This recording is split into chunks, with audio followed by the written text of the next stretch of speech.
In the high Andes, some mountains are approached as Apus, powerful living presences that give water, shape weather, and guard the valleys. They are not scenery. They are relationships. But one morning, the stream below Chaska's village stopped. The mountain remained above them, silent, immense, unreadable. And for the first time, it seemed to stop answering. Chaska had lived beneath the white summit for 17 years. Its meltwater filled the channels that crossed her village. Its grasses fed the alpacas. Its storms drove children indoors. Her grandmother greeted the Apu every morning before greeting anyone else. But that year, the wet season weakened. The snow line withdrew, and the stream beside Chaska's home fell silent. Chaska blamed the mountain. Her grandmother listened without interruption. Then she selected 3 unbroken coca leaves from a woven pouch and arranged them into a kintu, an offering of respect and communication. "You have drunk from the Apu all your life," she said. "Before demanding what it owes you, ask what you have returned." Chaska disliked the question. Thirst made reciprocity sound like a luxury. Still, she took the kintu and began climbing. The path rose beyond the last potato fields, beyond the grazing lands, and into the thin world of stone and ice. With every step, the village became smaller beneath her. Chaska rehearsed the accusation she would make. Children were thirsty. The mountain was withholding what belonged to them. She climbed as though approaching an official who had failed in his duty. At the glacial lake, she placed the kintu upon a flat stone. The gratitude would not come. "Give back the water," she said. Her voice crossed the lake and disappeared against the cliffs. Nothing answered. She repeated the demand. The wind stopped. The reflection darkened.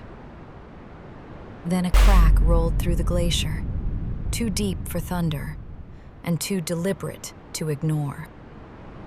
The Apu did not speak with a human mouth.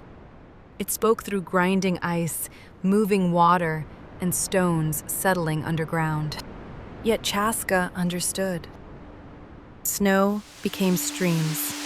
Streams entered wetlands. Wetlands fed grass, and grass became the warm bodies of animals. Generations drank from the same current. Nothing in the valley had ever survived alone. Then the mountain showed her another history. Channels left broken because every family waited for another. Wetlands trampled until they could no longer hold the meltwater.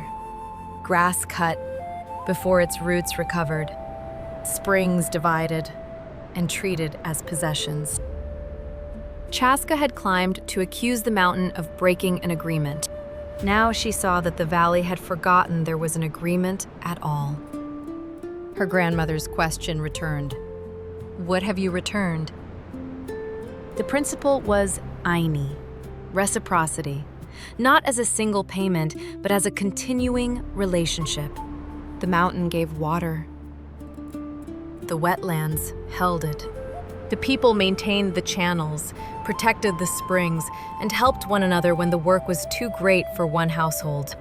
To repair their relationship with the mountain, they would first have to repair their relationships with each other. "You call me silent," the mountain seemed to say, "because you listen only for words. You call me cruel because you remember only what you need." Chaska lowered her head. The Apu had never promised that every season would be gentle. Mountains send water, but also frost, avalanche, and stone. Relationship did not mean control.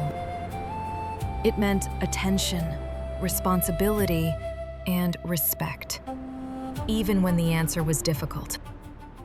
Chaska returned without a prophecy, and without rain following behind. She carried something less dramatic and more demanding: work. The channels had to be cleared, the damaged wetland had to rest. Water had to be shared before every household received all it wanted. Some villagers laughed, others accused her of blaming thirsty people for the weather. So Chaska entered the first dry channel and began alone. Her grandmother joined first, then a child, then the child's father, embarrassed to arrive last. One person's duty became Minka, communal labor for a shared need. Within days, the empty channel became a line of working hands. They rebuilt its walls, protected the spring, and opened a common basin. No ritual forced the clouds to obey. But when the next meltwater descended, the valley was ready to receive it. The work had changed the people, not the weather. To approach a mountain as an Apu is not simply to imagine a human being hidden inside stone. It is to recognize the mountain as an active presence in a web of life, source of water, maker of weather, keeper of memory, and partner in reciprocal obligation. Across parts of the Andes, such relationships continue beside Christian devotion, communal work, and modern life. The tradition survives not by remaining frozen, but by adapting. Today, the snowcaps of the Andes are changing, and old relationships face pressures no offering alone can solve.